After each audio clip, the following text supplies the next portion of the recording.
Il y a 13 nuits. 13 nuits consécutives. Pendant 13 nuits, des milliers d'Iraniens ont défié les balles, le gaz lacrymogène et l'isolement total d'Internet pour manifester dans les rues. Et pendant ces 13 nuits, au moins 50 d'entre eux ne se sont jamais relevés. Mais voici ce que vous ne voyez pas à la télévision. Ce qui se passe en Iran en ce moment n'est pas une crise de l'ordre public, comme le prétend le régime. Ce n'est pas non plus une simple vague de protestation économique, c'est quelque chose de beaucoup plus grave. Et cela change complètement notre compréhension de la stabilité du Moyen-Orient. Aujourd'hui, nous allons explorer ce qui s'est vraiment passé, ce que les médias occidentaux vous cachent, et pourquoi cette situation pourrait redessiner la géopolitique mondiale dans les 6 mois à venir. Restez avec nous. Commençons par les faits établis, le 28 décembre 2025. Une date qui pourrait devenir aussi importante que le 22 janvier 1979 pour l'Iran.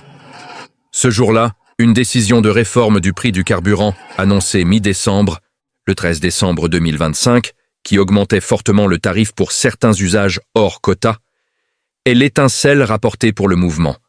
Certains médias et commentateurs évoquent des hausses très importantes pour certains consommateurs, mais l'affirmation d'une hausse unique de 300% le 28 décembre est trompeuse et ne correspond pas au calendrier et aux descriptions des mesures publiées mi-décembre. Ce n'était pas juste une question de prix du carburant, c'était le point de rupture.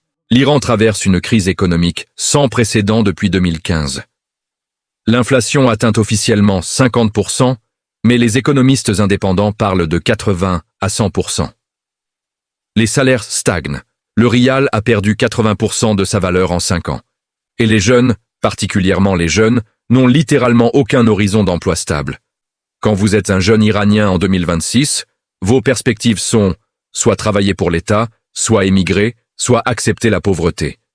Donc, le 28 décembre, quelques centaines de personnes se rassemblent, puis quelques milliers.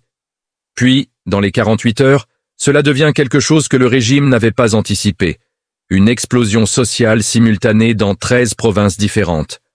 D'où cela venait-il ? Comment une augmentation de prix du carburant se transforme-t-elle en mouvement de protestation de cette ampleur ?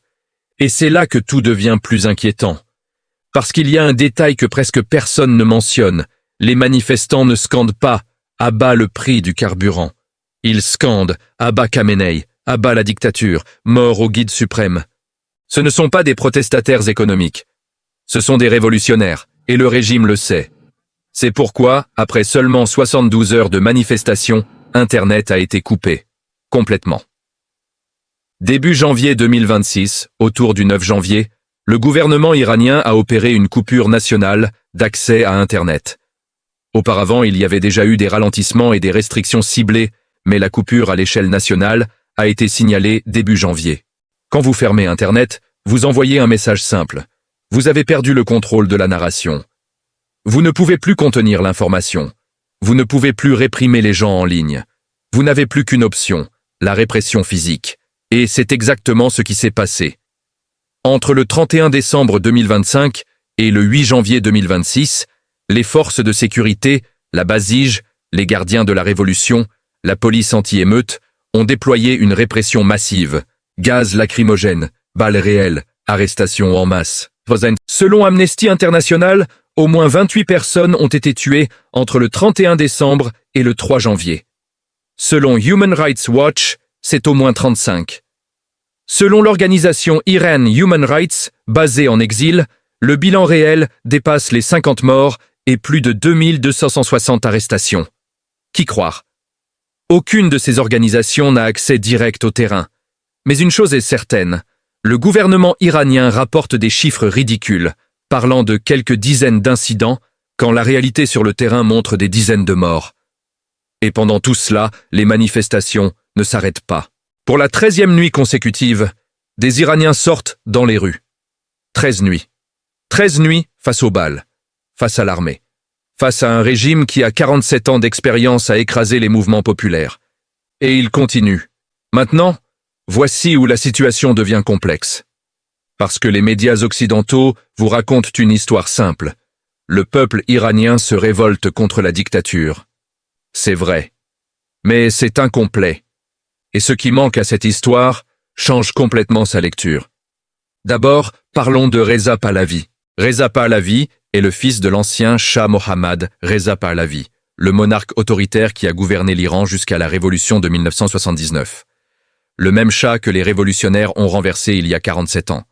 Le même régime que les Iraniens considèrent comme un symbole du despotisme occidental. Eh bien, Reza Pahlavi est actuellement en exil. Et pendant ces manifestations, il a pris la parole. Il a appelé le peuple iranien à continuer à manifester. Il a dit que le moment était venu de changer le régime. Et, c'est important, il a reçu le soutien ouvert du président Trump. Voilà le détail qui change tout. Parce que maintenant, la question devient, s'agit-il d'une révolution organique du peuple iranien? Ou s'agit-il d'une tentative de changement de régime menée par des puissances extérieures? Et c'est là que le doute s'installe. Parce que les États-Unis ont une histoire bien documentée d'intervention en Iran. En 1953, la CIA a organisé un coup d'État pour renverser le gouvernement démocratique de Mohammad Mossadegh et rétablir le Shah au pouvoir. Cette intervention a créé 25 ans de despotisme et a directement causé la révolution de 1979. Alors, quand Reza Pahlavi appelle le peuple à se manifester et que Trump le soutient publiquement, les Iraniens, qui connaissent cette histoire, se posent une question logique. Est-ce que le peuple fait vraiment la révolution? Ou est-ce que les États-Unis tentent une nouvelle intervention? Ce doute est légitime. Et c'est un problème majeur pour la crédibilité du mouvement. Mais attendez. Il y a un autre détail que personne ne mentionne. Même si le mouvement a une composante américaine, cela ne signifie pas que les manifestants ne sont pas sincères. Cela ne signifie pas que la crise économique n'existe pas. Cela ne signifie pas que les gens ne meurent pas. Un mouvement peut avoir plusieurs origines simultanément. La crise économique est réelle. La frustration est authentique. Les jeunes n'ont vraiment pas de futur. Mais en même temps, la situation a été amplifiée, alimentée et instrumentalisée par des acteurs externes. C'est la complexité que les médias refusent d'explorer. Deuxième zone d'ombre, l'armée. Un détail crucial que presque personne ne soulève. Pourquoi l'armée iranienne n'a-t-elle pas réprimé plus durement? Pourquoi les manifestants ont-ils pu continuer pendant 13 nuits?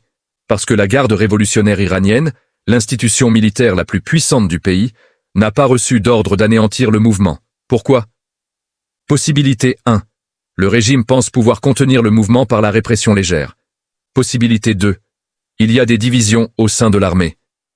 Certains généraux refusent peut-être d'obéir à des ordres de répression massive. Possibilité 3. Le régime joue tactiquement. Il teste l'ampleur du mouvement avant de décider d'une réponse plus dure. Laquelle est juste? Personne ne le sait avec certitude. Et c'est le problème. Dans les 48 heures qui viennent, l'armée pourrait recevoir l'ordre d'une répression totale. Cela pourrait transformer les 50 morts actuels en 500. Ou plus. Troisième zone d'ombre. Le silence des alliés de l'Iran. La Russie, la Chine, le Hezbollah au Liban, tous les alliés stratégiques de l'Iran font un silence étrange. Normalement, quand un régime allié fait face à une tentative de changement de régime soutenue par l'Occident, ces puissances interviennent. Sanctions économiques contre l'Occident, menaces militaires, interventions diplomatiques. Mais jusqu'à présent, rien. Pourquoi? Possibilité 1. Ils attendent de voir comment la situation évolue avant de s'engager. Possibilité 2. Ils sont secrètement négociant avec les États-Unis une forme de arrangement. Possibilité 3. Même pour ces puissances, l'Iran a perdu son utilité stratégique. Mais ce silence n'est pas neutre. C'est un signal. Et le signal est « personne n'est prêt à mourir pour Khamenei ». Voilà ce que cela signifie réellement. Et voici le détail final qui change la lecture de toute la situation. Le régime iranien a fermé Internet parce qu'il a peur, pas des manifestants seuls, mais de ce qui pourrait se passer si les Iraniens organisent une coordination à grande échelle. Parce que actuellement, chaque ville manifeste isolément. Chaque quartier agit de façon décentralisée. C'est une force, c'est difficile à réprimer, mais c'est aussi une faiblesse. Le mouvement n'a pas de leader, il n'a pas de stratégie centralisée. Si Internet revient, ou pire, si quelqu'un crée un réseau alternatif, tout change. Ce moment, c'est maintenant. Les 48 à 72 heures qui viennent sont critiques. Revenons aux vraies questions stratégiques. Qu'est-ce qui motive réellement le gouvernement Trump à soutenir ce mouvement maintenant? 3 raisons stratégiques majeures. Premièrement, le programme nucléaire iranien. L'Iran développe activement des capacités nucléaires. Un changement de régime signifierait possiblement un retour à la dépendance occidentale et l'abandon du programme nucléaire. Pour Trump, qui a toujours vu l'Iran nucléaire comme une menace existentielle pour Israël, c'est un enjeu fondamental. Deuxièmement, les hydrocarbures. L'Iran possède les 2e réserves de gaz naturel du monde et parmi les plus importantes réserves de pétrole. Si le régime change, les contrats de 47 ans d'isolation disparaissent. Les compagnies pétrolières occidentales, américaines particulièrement, pourraient regagner un accès massif. Pour les États-Unis, c'est une question de puissance économique et d'influence géopolitique. Troisièmement, l'équilibre régional. L'Iran est le soutien principal du Hezbollah au Liban, des Houthis au Yémen et de diverses milices en Irak et en Syrie. Affaiblir l'Iran, c'est affaiblir tous ces acteurs. Et pour Israël et les monarchies du Golfe, c'est une victoire stratégique. Mais voici ce qu'on ne vous dit pas. Même si Trump réussit à renverser le régime, le résultat pourrait être un chaos total. Pas une démocratie stable. Un chaos. Parce que l'Iran n'est pas une petite nation fragile. C'est un État de 90 millions d'habitants avec une armée puissante, une population instruite et une histoire millénaire d'États centralisés. Ce n'est pas l'Irak de 2003. Ce n'est pas la Libye de 2011. Si le régime s'effondre sans transition planifiée, vous avez les gardiens de la révolution tentant de conserver le pouvoir par la force. Les nationalistes séculiers voulant une démocratie occidentale. Les religieux modérés voulant une théocratie réformée. Les séparatistes kurdes, baloutches et autres minorités voulant l'autonomie. Et les puissances régionales, Turquie, Arabie Saoudite, Irak, intervenant militairement pour influencer le résultat. Vous avez une guerre civile potentielle. Et une guerre civile en Iran affecte directement la stabilité du Moyen-Orient entier. Et c'est précisément pourquoi ce qui se passe en Iran en ce moment n'est pas juste une nouvelle politique. C'est une bombe géopolitique attendant le moment critique. Maintenant, analysons les scénarios. Scénario 1. Le régime préserve le statu quo. Le Khamenei envoie l'ordre d'une répression totale. Peut-être 1000, 2000 morts. Les manifestations sont écrasées. Internet revient avec une censure renforcée. La vie revient à la normale, mais avec davantage de peur et davantage d'oppression. Résultat, stabilité à court terme, instabilité à long terme. Car la crise économique reste. Et la prochaine vague de protestations sera encore plus violente. Scénario 2. Le régime se fragmente. Des divisions au sein de l'armée, du gouvernement. Des généraux refusent d'obéir à des ordres de répression. Le mouvement gagne du soutien parmi les institutions. Khamenei perd progressivement le contrôle. Cela pourrait prendre des semaines ou des mois. Résultat, une transition vers une forme de gouvernement moins autoritaire. Peut-être pas une démocratie, mais une théocratie modérée, où le pouvoir des religieux conservateurs diminue. Scénario 3. L'effondrement complet. Le régime s'effondre. L'armée se fragmente. Des groupes rivaux combattent pour le pouvoir. Intervention militaire étrangère. Résultat, chaos régional, guerre civile potentielle, déstabilisation complète du Moyen-Orient. Lequel se produira? Probablement une combinaison des trois, dans un ordre qui dépend des 72 heures suivantes. Et voici le détail qui rend cela urgent. Le régime iranien sait qu'il ne peut pas utiliser une répression totale indéfiniment sans coup. Chaque balle tirée légitimise davantage les manifestants. Chaque mort radicalise davantage de gens. Donc, à un moment donné, bientôt, Khamenei devra faire un choix, soit accepter une certaine forme de réforme, soit risquer un effondrement complet. Et ce choix sera pris dans les jours qui viennent. Mais ce détail change complètement la lecture des événements globaux. Parce que si l'Iran change de régime ou se déstabilise, cela ne concerne pas seulement l'Iran. Pour la région, le Liban s'effondre déjà.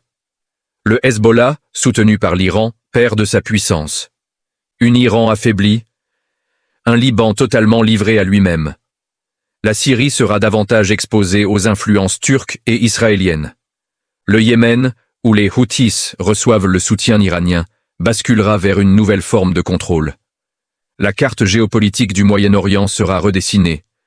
Pour les puissances mondiales, les États-Unis regagneront une influence qu'ils n'avaient pas depuis 1979. La Chine et la Russie perdront un allié stratégique. Mais elles gagneront du temps pour se préparer à d'autres chocs. Taïwan, Ukraine. Et c'est là que tout devient plus inquiétant. Parce qu'un Iran instable n'est pas une victoire pour l'Occident. C'est un vide de puissance. Et les vides de puissance sont les moments où les guerres régionales éclatent. Pour l'économie mondiale, le prix du pétrole. L'Iran produit environ 3 à 4 millions de barils par jour. Même si ce chiffre baisse à cause des sanctions, c'est une part significative de l'offre mondiale. Une interruption, même temporaire, du pétrole iranien fait monter les prix de 10 à 20 dollars le baril. Multiplié par des millions de barils, c'est une augmentation globale de 50 à 100 milliards de dollars de coûts pour l'économie mondiale. Inflation, récession potentielle, crise économique mondiale. Et c'est loin d'être impossible. Mais attendez, il y a un aspect que presque personne ne couvre, et c'est là que tout devient réellement critique. Parce que les États-Unis ne sont pas seuls à vouloir influencer ce qui se passe en Iran, la Chine aussi, et la Russie aussi, chacun essayant de façonner le résultat à son avantage. Et si une puissance établit d'abord des relations avec un nouveau gouvernement iranien, avant les autres, elle gagne une influence massive. Ce n'est pas juste une lutte pour l'Iran, c'est une lutte pour la domination du Moyen-Orient, c'est une lutte pour l'accès à l'énergie, c'est une lutte pour les alliances de la prochaine décennie, et les 13 prochaines nuits pourraient décider qui gagne. Voilà pourquoi personne ne regarde les yeux. Alors, qu'est-ce qui va réellement se passer? Personne ne le sait. Et c'est l'honnêteté que vous ne verrez pas ailleurs. Ce que nous savons, 13 nuits de manifestations, au moins 50 morts. Une coupure Internet totale, opérée début janvier 2026. Un régime qui perd visiblement le contrôle. Et une série de décisions stratégiques qui seront prises dans les jours qui viennent et qui pourraient redessiner l'ordre mondial. Mais voici la question que vous devez vous poser. Pourquoi les médias occidentaux vous racontent-ils seulement une partie de l'histoire? Pourquoi ne parlent-ils pas du rôle de Trump? Pourquoi ne mentionnent-ils pas les implications stratégiques? Pourquoi minimisent-ils les zones d'ombre? La réponse est simple, parce que la vérité complète est plus complexe, plus dérangeante. Et elle force à des nuances que les médias ne veulent pas faire. Mais vous avez besoin de savoir. Parce que ce qui se passe en Iran en ce moment affecte directement le prix de votre essence, la stabilité régionale, l'équilibre géopolitique global et possiblement votre sécurité. Alors voici ce que nous vous demandons. D'abord, posez-vous des questions. Ne croyez pas les histoires simples. Cherchez les nuances, les contradictions, les intérêts cachés. Deuxièmement, partagez cette vidéo, parce que l'information complète sur ce qui se passe en Iran n'atteint pas les médias principaux, et elle ne parviendra à plus de gens que si vous la partagez. Troisièmement, abonnez-vous. Parce que dans les jours qui viennent, il y aura des développements majeurs, et vous voudrez comprendre ce qui se passe vraiment. Mais surtout, n'acceptez pas les narrations simples. L'Iran change, le Moyen-Orient change, l'ordre mondial change, et c'est le moment de comprendre comment et pourquoi.